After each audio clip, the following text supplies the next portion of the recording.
Hi everyone, this is Heather Lawton from the Flourish.Academy. This is episode 402. I am photographing a wedding today. I'm super excited. It's a beautiful fall day for a wedding, but I wanted to talk about my current gear lineup because it has changed and evolved over the years. I have most everything sitting here, not everything, I have some stuff already packed up. But it's funny because when I first started photographing weddings with a Canon 10D back in the day, everything I had to be Canon. So I had Canon bodies, I had all my Canon lenses, I had Canon flashes, everything was like Canon. I believed that everything worked best if it was all from the same manufacturer and it worked well together. Then when I switched to Nikon in 2010, I sold all of my Canon gear. I went all Nikon, so I had Nikon cameras and Nikon lenses and Nikon flashes. And it's funny, here I am 16 years later, and I'm looking at my gear and I'm realizing that I have a bunch of different things and I love it so much more. It's more fun, I think, to have different types of lenses and cameras, so I'm not shooting all of the same thing. Okay, so my primary camera that I currently shoot at weddings is my Nikon D750. Currently, I have the 24-70 mounted because when I arrive at the bride's home, I find that the 24-70 gives me the most flexibility photographing the getting ready photos, the dress, etc. Obviously, I will have everything in my bag with me, but this is how I always start, with the 750 and the 24-70. I have a backup D750 today. This is my friend Cynthia's that she allowed me to borrow. So she has mounted on here the 24-120 f4 lens, a beautiful lens. It doesn't have 2.8, so sometimes I struggle with that, but this is really a backup for me today. My other backup is my D700. So I have 3 camera bodies, and lens-wise, I have my 70-200 Tamron 2.8, my Nikon 70-200 2.8, which is acting kind of funny, so I'm gonna stick with Tamron. I have my 50 millimeter. Hey, look, you think I should clean that? I don't know if you can tell. It's filthy. But I have the ProMaster HGX filters on all of these lenses now, and that's definitely a worthwhile investment because if you drop your lens, it can save it. I also have my 105 Nikon Macro 2.8, also acting a little bit funny. After this wedding, in fact, I am sending this lens, my 24-70, and my 70-200 to Nikon for service because something just does not feel right to me. Okay, now today, super fun. I'm also shooting with the Fuji X-T2. I have the 18-55 variable aperture kit lens on this camera because I have been told that this is no ordinary kit lens. So there are a couple people in the industry that I really respect and look up to, and they say, Heather, you have to try this 18-55. You're used to the kit lens from Canon and Nikon, which, well, you know, we know how that lens is. This is different. They tell me this is much better. So I'm going to have this in my bag. Now, as a wedding photographer, I would find it completely irresponsible to experiment with gear while shooting a wedding. So what I do is I get everything that I need to get, and if I have a minute, I will pick this up and take a few shots just to practice with it. I am hopeful to pick up the Fuji X-T3 in the next couple of weeks, and maybe I could second shoot with one of my friends coming up and just hang in the back where I'm not responsible for anything and practice with that camera there. So I will never take a new camera to a wedding to learn about it. That would be, to me, extremely unprofessional. So I have the X-T2 that I'm super excited to play with. Sometimes in my bag, I'll carry my X100F just to grab a few shots because I think it's fun. Now this is where it gets interesting in terms of lighting, and my lineup for lighting has changed over the past couple of years. So my primary light that I will be using is, yes, the ProPhoto A1. I have flashes that range from $180 all the way up to $1,000. And this is the one I tend to grab because I like the quality, I like the simplicity, and this battery lasts forever. Now I'm really gonna put it to the test today to see how long it lasts. Can it make it an entire wedding? It has in the past for me, but I think that this wedding will require more flash today, so that should be interesting.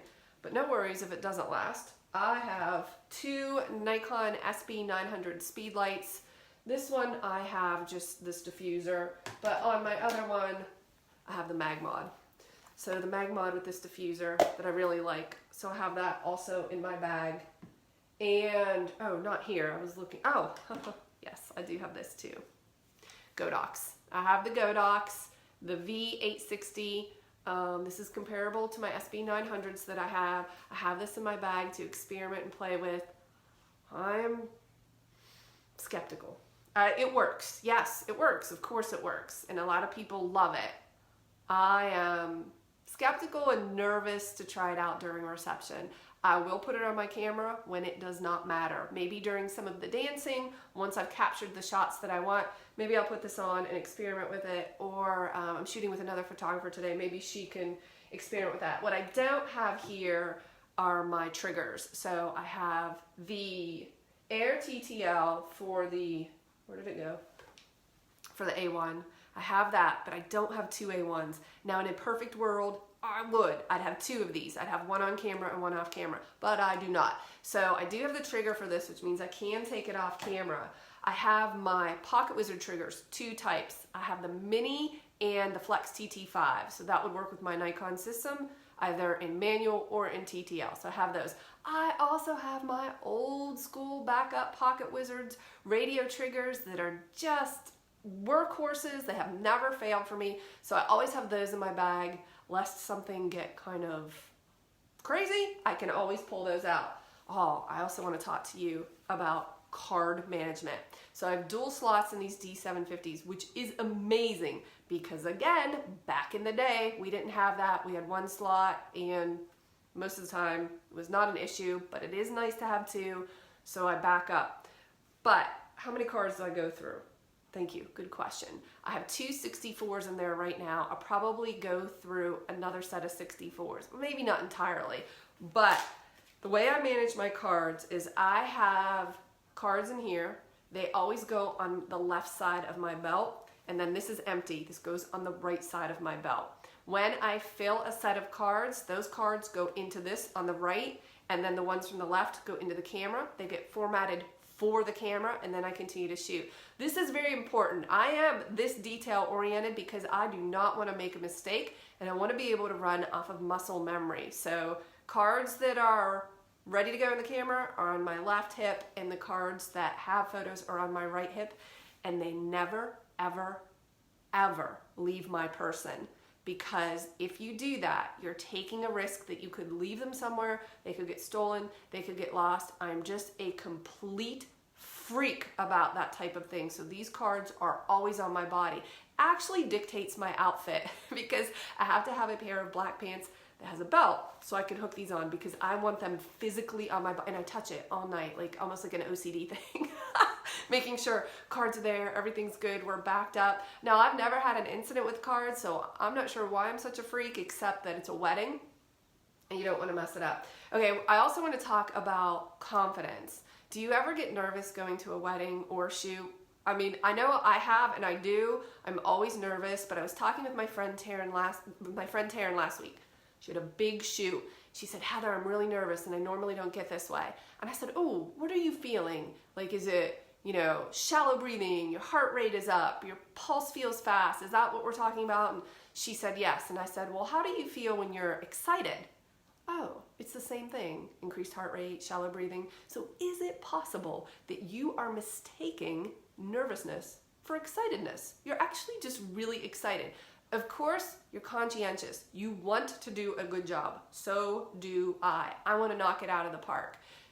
But that might not be nerves. That just might be you being aware and very excited. So maybe we could reframe that and say, no, I'm just really excited. Now, in terms of confidence, getting the confidence to say, yes, I can do this. I feel good about the shoot. Competence leads to confidence. So the more you know, the more knowledge you have, the better you feel. That is for sure. But I also have some hacks on how to feel more confident that are really simple that you can do right now, even if you don't have the experience or the competence just yet. And please do not overlook this, but it has to do with your appearance. The reason I get so done up for weddings is twofold. The hair, the makeup, the lashes, the jewelry, the clothes, everything is because it's a wedding, and I think it's really important to look your best, but also because I feel more confident when I am put together. That is why when you run into me at YM Camera or you see me at Walmart or most places, I am always put together because I know that that gives me confidence. It's the way I kind of hack my own brain. So if I'm nervous or not feeling the best about a particular situation, I know that throwing on a pair of lashes is going to do it for me. Don't you feel better when you look your best? Appearance matters. You carry yourself differently. You have a different presence, a different charisma when you look better. So I am always going to go over the top for weddings because I want to give the appearance of put together, of confidence. Don't you want your clients to feel like they can trust you? Like that they can be confident in your abilities, and if you're not, then they're not going to be. So I want to, at the very least, put on the persona that I am poised and confident and excited and put together to photograph your wedding so that the bride and the groom, I don't know that the groom pays attention, but the bride feels comfortable with me and at ease. If you up your appearance game, now listen, I understand that not everybody is into hair and makeup and lashes like I am. I get it. That is fine. Everybody has a different gauge for how they want to look their best. But what I am suggesting is that you put some effort in to looking your best. At the very least, I would suggest that you comb your hair and you wear clean clothes. And if that's possible and that makes you feel better, then you'll project that in everything that you do. So I wanted to share my current gear lineup. I wanted to talk about confidence and competence and just looking your best. I hope that you have a great weekend. I'll see you in the next video.